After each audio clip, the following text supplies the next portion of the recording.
നമസ്കാരം. ഷെക്കേന Americas weekly news റൗണ്ടപ്പിലേക്ക് സ്വാഗതം. ഞാൻ അനൂപ് ജോസഫ്. ഈ ആഴ്ചയിലെ പ്രധാന വാർത്തകളിലേക്ക്.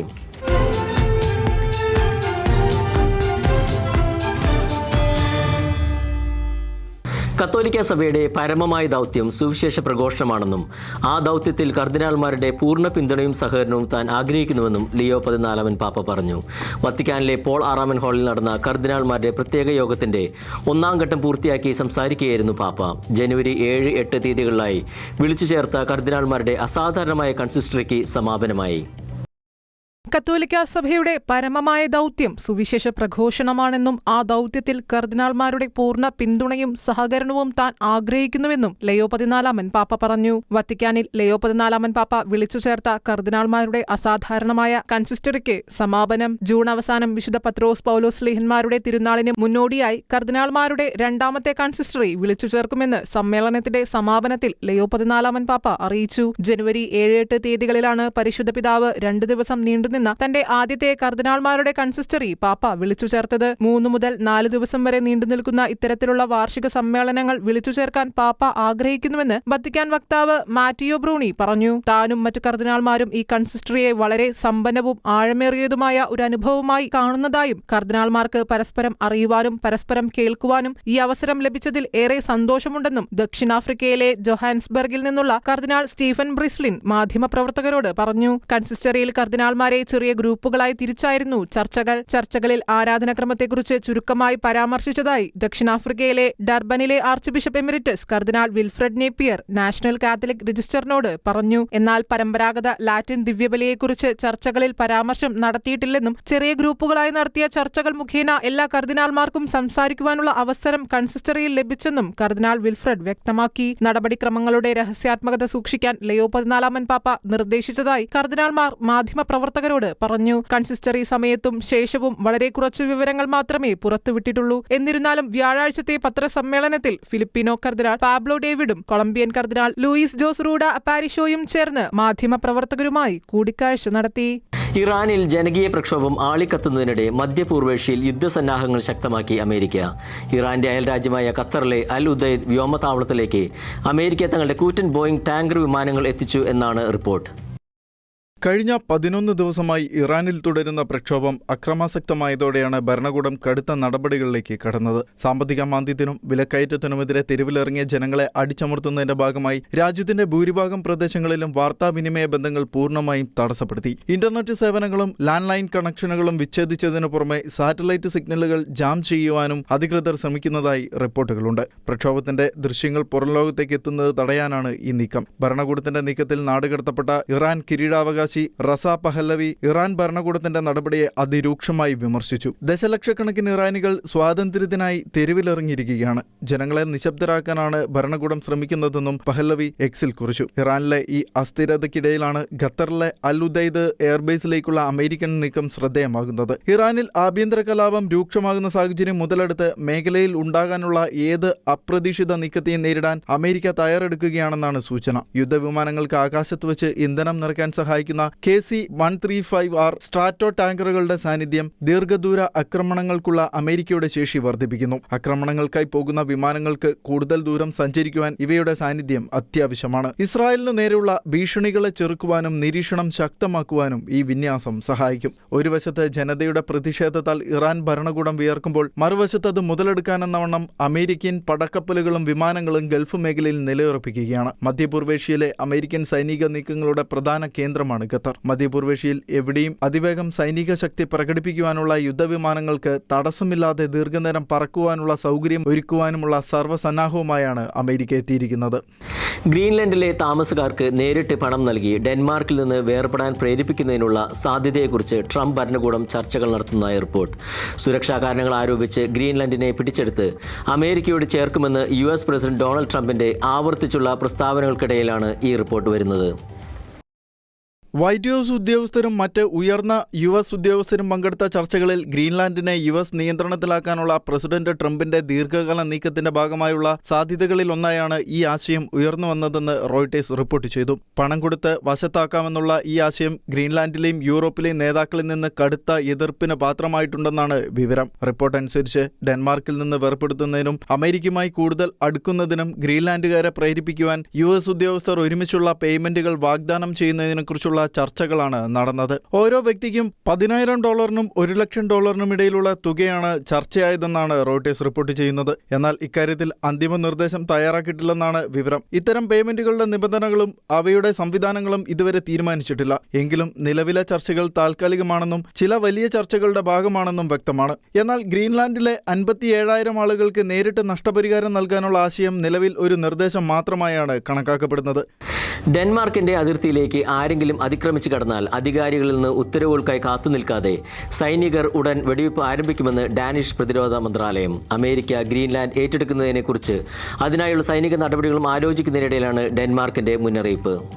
വിദേശ ശക്തി ഡാനിഷ് പ്രദേശത്തെ ഭീഷണിപ്പെടുത്തിയാൽ ആജ്ഞകൾക്ക് കാത്തുനിൽക്കാതെ പട്ടാളക്കാർ ആദ്യം വെടിവെക്കണമെന്ന് വ്യക്തമാക്കുന്ന 1952 ശീതകാല യുദ്ധകാലത്തെ ഒരു നിർദ്ദേശമാണിതെന്ന് മന്ത്രാലയം അറിയിച്ചതായി ഡെൻമാർക്കിലെ പ്രാദേശിക പത്രമായ ബെർലിംഗ് റിപ്പോർട്ട് ചെയ്തു. 1940 ഏപ്രിലിൽ നാസി ജർമ്മനി ഡെൻമാർക്കിനെ ആക്രമിച്ചപ്പോൾ ഉണ്ടായ പ്രത്യാഘാതങ്ങളുടെ ഫലമായി സൃഷ്ടിക്കപ്പെട്ട നിർദ്ദേശമാണിത്. അന്നത്തെ ആക്രമണം ഈ സ്കാൻഡിനേവ്യൻ രാജ്യത്തെ ആശയവിനിമയത്തിൽ ഭാഗികമായ തകർച്ചയ്ക്ക് കാരണമായിരുന്നു. അതിനു പിന്നാലെയാണ് ഈ നിർദ്ദേശം നിലവിൽ വന്നത്. ഗ്രീൻലാൻഡിലെ ഡെൻമാർക്കിന്റെ സൈനിക അധികാരിയായ ജോയിന്റ് ആർട്ടിക് കമാൻഡാണ് ദ്വീപിന് നേരെ ഉണ്ടാകുന്ന ഏതെല്ലാം പ്രവൃത്തികളാണ് ആക്രമണമായി കണക്കാക്കേണ്ടതെന്ന് അന്തിമമായി വിലയിരുത്തുക. ഡെൻമാർക്കിന്റെ ഭരണത്തിന് കീഴിലുള്ള ഗ്രീൻലാൻഡിൽ അമേരിക്കൻ പ്രസിഡന്റ് ഡൊണാൾഡ് ട്രംപ് കണ്ണുവച്ചതിന് പിന്നാലെയാണ് ഈ പ്രസ്താവന വരുന്നത്. ആവശ്യമെങ്കിൽ ഗ്രീൻലാൻഡ് ബലമായി ഏറ്റെടുക്കുമെന്നാണ് ട്രംപ് ആവർത്തിച്ചു ഭീഷണിപ്പെടുത്തുന്നത്. ഡെൻമാർക്കിന്റെ തീരങ്ങളിലെ റഷ്യൻ ചൈനീസ് കപ്പലുകളുടെ സാന്നിധ്യം കാരണം ഈ ആർട്ടിക് പ്രദേശം അമേരിക്കയുടെ ദേശീയ സുരക്ഷയ്ക്ക് ഭീഷണി ഉയർത്തുന്നുവെന്നാണ് ട്രംപിന്റെ വാദം. അതുകൊണ്ട് തന്നെ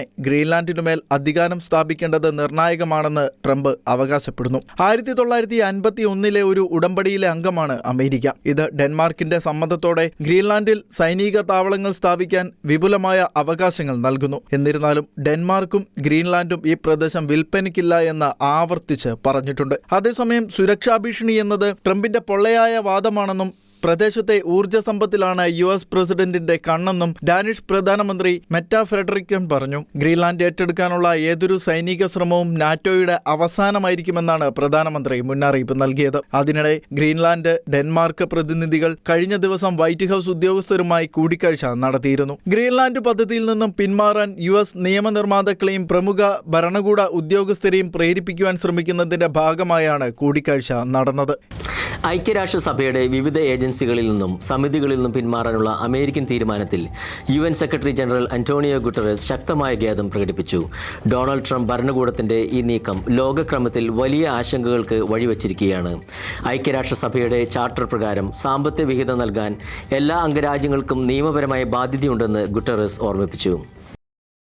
ഐക്യരാഷ്ട്രസഭയുടെ വിവിധ ഏജൻസികളിൽ നിന്നും സമിതികളിൽ നിന്നും പിന്മാറാനുള്ള അമേരിക്കൻ തീരുമാനത്തിൽ UN secretary general Antonio Guterres ശക്തമായ ഖേദം പ്രകടിപ്പിച്ചു. അമേരിക്കയുടെ താൽപര്യങ്ങൾക്ക് വിരുദ്ധമെന്ന് ചൂണ്ടിക്കാട്ടി 66 അന്താരാഷ്ട്ര സംഘടനകളിൽ നിന്നും കരാറുകളിൽ നിന്നും പിന്മാറാനുള്ള ഉത്തരവിൽ പ്രസിഡന്റ് ഡൊണാൾഡ് ട്രംപ് ഒപ്പുവെച്ചതിന് പിന്നാലെയാണ് UNന്റെ പ്രതികരണം. ഇതിൽ 31 ഐക്യരാഷ്ട്രസഭയുമായി നേരിട്ട് ബന്ധമുള്ള സമിതികളാണ്. UN population fund, international law commission, international trade centre, piece building commission തുടങ്ങി നിർണായകമായ ഏജൻസികളിൽ നിന്നാണ് അമേരിക്ക പിന്മാറിയത്. കഴിഞ്ഞ വർഷം ലോകാരോഗ്യ സംഘടനയിൽ നിന്നും യുനെസ്കോയിൽ നിന്നും അമേരിക്ക പിന്മാറിയിരുന്നു. അമേരിക്കയുടെ പിന്മാറ്റം ദൗർഭാഗ്യകരമെങ്കിലും ലോകത്തെ ആശ്രയിക്കുന്ന ജനതയ്ക്ക് വേണ്ടി തങ്ങളുടെ ദൗത്യങ്ങളുമായി ഐക്യരാഷ്ട്രസഭ മുന്നോട്ടു പോകുമെന്ന് സെക്രട്ടറി ജനറലിന്റെ വക്താവ് സ്റ്റീഫൻ ഡുജാറിക് വ്യക്തമാക്കി. അംഗരാജ്യങ്ങൾ നൽകുന്ന വിഹിതം കേവലം ഒരു സഹായമല്ല, മറിച്ച് അന്താരാഷ്ട്ര നിയമപ്രകാരമുള്ള ഉത്തരവാദിത്തമാണെന്നും UN ചൂണ്ടിക്കാട്ടി.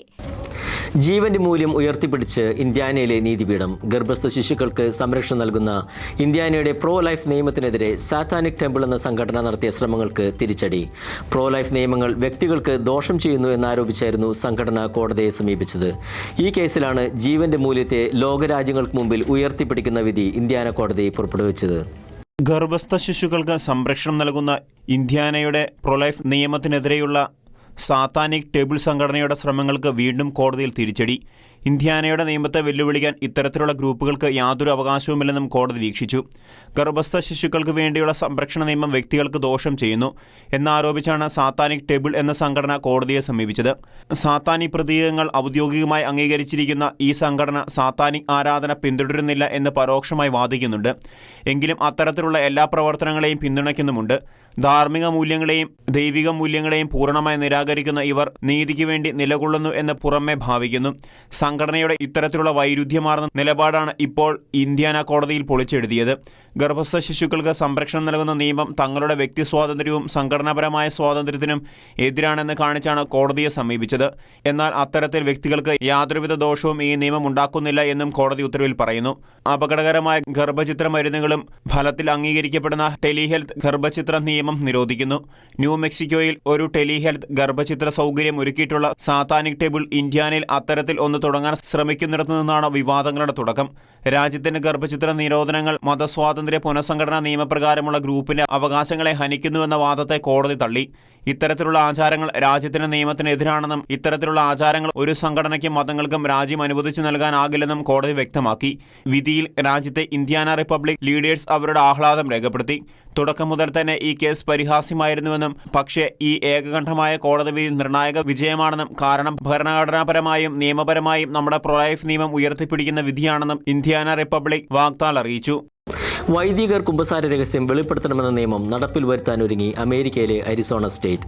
കുമ്പസാരം കേൾക്കുന്ന വൈദികൻ കുമ്പസാര രഹസ്യത്തിൽ പ്രായപൂർത്തിയാകാത്തവരെ പീഡിപ്പിച്ചെന്ന ഏറ്റുപറച്ചിൽ കേൾക്കുന്നുണ്ടെങ്കിൽ അത് അധികൃതരെ അറിയിക്കണമെന്നാണ് ബില്ലിലെ ആവശ്യം. അതേസമയം കുമ്പസാര രഹസ്യം വെളിപ്പെടുത്താതിരുന്നാൽ അതൊരു കുറ്റകൃത്യമായി വൈദികനെതിരെ കണക്കാക്കുമെന്നാണ് പാസാക്കാനൊരുങ്ങുന്ന ബില്ലിൽ പറയുന്നത്.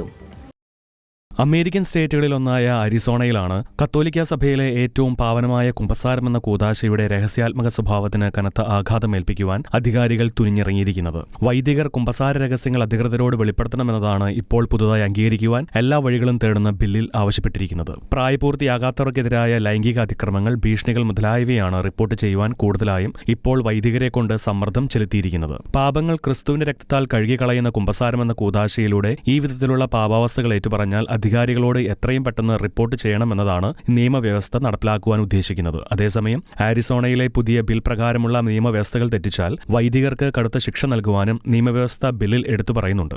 കുമ്പസാര രഹസ്യം വെളിപ്പെടുത്താത്ത വൈദികർക്ക് 1,03,00,000 വരെ പിഴയും 2 വർഷം വരെ ജയിൽവാസവുമാണ് പ്രസ്തുത ബിൽ വഴി നടപ്പിലാക്കുവാൻ ഉദ്ദേശിക്കുന്നത്. HB 2039 എന്നറിയപ്പെടുന്ന ഈ bill Arizona state representative Anastasia ട്രാവേഴ്സിന്റെ നേതൃത്വത്തിലാണ് മുന്നോട്ട് വച്ചിരിക്കുന്നത്. 2023 സമാനമായ ബില്ല് നടപ്പിൽ വരുത്തുവാൻ ശ്രമിച്ചെങ്കിലും നടന്നിരുന്നില്ല. അതേസമയം കഴിഞ്ഞ വർഷം 2025 സമാനമായ ബില്ല് വാഷിംഗ്ടണിൽ കൊണ്ടുവരുവാൻ അധികൃതർ ശ്രമിച്ചെങ്കിലും കത്തോലിക്ക സഭ, ഓർത്തഡോക്സ് സഭ, യുഎസിലെ ബിഷപ്പുമാർ, വൈറ്റ് ഹൌസ് എന്നിവിടങ്ങളിൽ നിന്ന് കനത്ത വിമർശനമുണ്ടായതിനു ശേഷം യുഎസിലെ ഫെഡറൽ കോർട്ട് പ്രസ്തുത ബില്ല് പാസാക്കാനുള്ള എല്ലാ സാധ്യതകളും നീക്കങ്ങളും നിരോധിക്കുകയായിരുന്നു. Delaware, Vermont, Wisconsin, Montana, California മുതലായ അമേരിക്കൻ സ്റ്റേറ്റുകൾ ഇതേ രീതിയിലുള്ള നിയമവ്യവസ്ഥകൾ നടപ്പിലാക്കാൻ ഉദ്ദേശിച്ചിരുന്നുവെങ്കിലും പരാജയപ്പെടുകയാണ് ഉണ്ടായത്.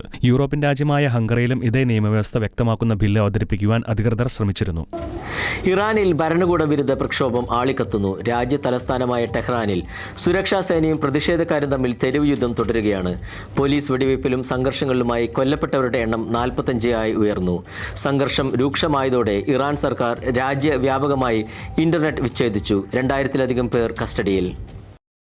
ഇറാനിൽ സാമ്പത്തിക പ്രതിസന്ധിയെ തുടർന്ന് ആരംഭിച്ച പ്രതിഷേധം കത്തുന്നു. 12 ദിവസം മുൻപ് സാമ്പത്തിക തകർച്ചയ്ക്കും വിലക്കയറ്റത്തിനുമെതിരെ ആരംഭിച്ച പ്രതിഷേധം ഇപ്പോൾ ഇറാൻ ഭരണകൂടത്തിന്റെ അടിത്തറയിളക്കുന്ന പ്രക്ഷോഭമായി മാറിയിരിക്കുന്നു. ടെഹ്റാനിലെ ഗ്രാൻഡ് ബസാർ കേന്ദ്രീകരിച്ചു തുടങ്ങിയ പ്രതിഷേധം ഇപ്പോൾ രാജ്യത്തെ 250ഓളം സ്ഥലങ്ങളിലേക്ക് വ്യാപിച്ചു കഴിഞ്ഞു. പലയിടങ്ങളിലും പ്രതിഷേധക്കാർക്ക് നേരെ സൈന്യം നേരിട്ട് വെടിയുതിർക്കുകയാണെന്ന് ആരോപണമുണ്ട്. ഹ്യൂമൻ റൈറ്റ്സ് ഏജൻസികളുടെ കണക്കനുസരിച്ച് ഇതുവരെ 8 കുട്ടികളടക്കം 45 പേർ കൊല്ലപ്പെട്ടു. 2000-ലധികം പേരെ അധികൃതർ തടവിലാക്കി. പുറം ലോകം വിവരങ്ങൾ അറിയാതിരിക്കാൻ ഇന്റർനെറ്റിന് പൂർണ്ണ നിരോധനമാണ് സർക്കാർ ഏർപ്പെടുത്തിയിരിക്കുന്നത്. ടെഹ്റാനിൽ ഇന്നലെ രാത്രി വൈകിയും വലിയ തോതിലുള്ള ഏറ്റുമുട്ടലുകളാണ് റിപ്പോർട്ട് ചെയ്തത്. പ്രതിഷേധം ലോകശ്രദ്ധ നേടാതിരിക്കാനും ആസൂത്രണം തടയാനുമായി ഇറാൻ സർക്കാർ രാജ്യവ്യാപകമായി ഇന്റർനെറ്റ് വിച്ഛേദിച്ചിരിക്കുകയാണ്. ഇൻസ്റ്റാഗ്രാം, വാട്സ്ആപ്പ് തുടങ്ങിയ സോഷ്യൽ മീഡിയ പ്ലാറ്റ്ഫോമുകൾക്കും കർശന നിയന്ത്രണമുണ്ട്. കഴിഞ്ഞ വർഷമുണ്ടായ സാമ്പത്തിക ഉപരോധവും കുറഞ്ഞതും റിയാലിന്റെ മൂല്യമിടിഞ്ഞതുമാണ് ജനങ്ങളെ തെരുവിലിറക്കിയത്.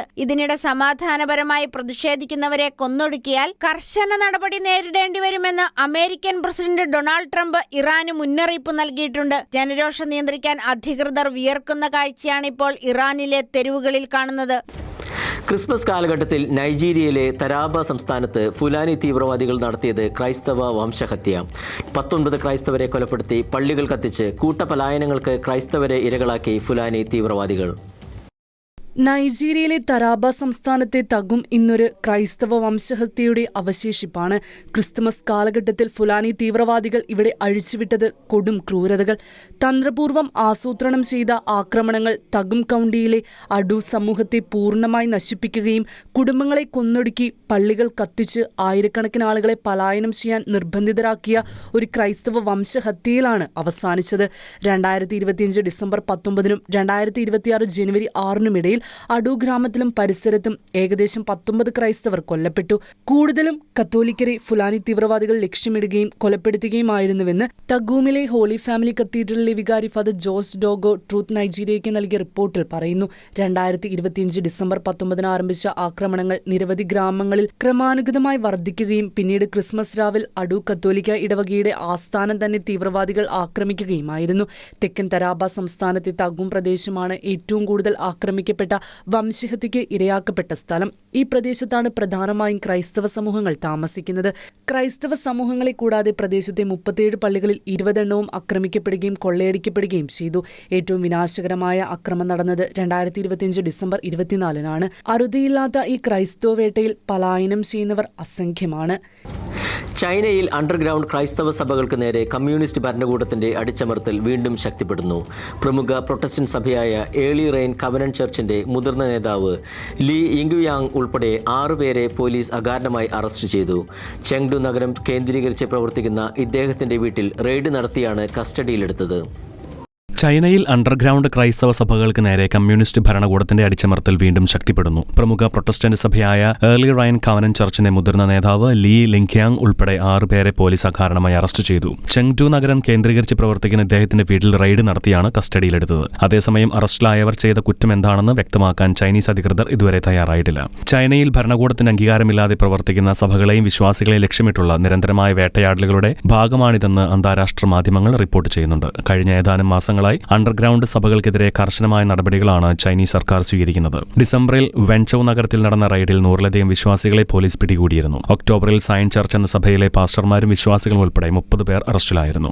ചൈനയിൽ കമ്മ്യൂണിസ്റ്റ് ഭരണകൂടം നേരിട്ട് നിയന്ത്രിക്കുന്ന സഭകൾക്ക് മാത്രമാണ് പ്രവർത്തനാനുമതിയുള്ളത്. എന്നാൽ വത്തിക്കാനോടോ മറ്റ് സ്വതന്ത്ര ക്രൈസ്തവ ആശയങ്ങളോടോ ആഭിമുഖ്യം പുലർത്തുന്ന ലക്ഷക്കണക്കിന് വിശ്വാസികൾ രഹസ്യമായാണ് പ്രാർത്ഥനാ യോഗങ്ങൾ സംഘടിപ്പിക്കുന്നത്. ഇത്തരം സഭകളെ രാജ്യവിരുദ്ധമായി കണക്കാക്കി തകർക്കുവാനാണ് ലക്ഷ്യമിടുന്നത്.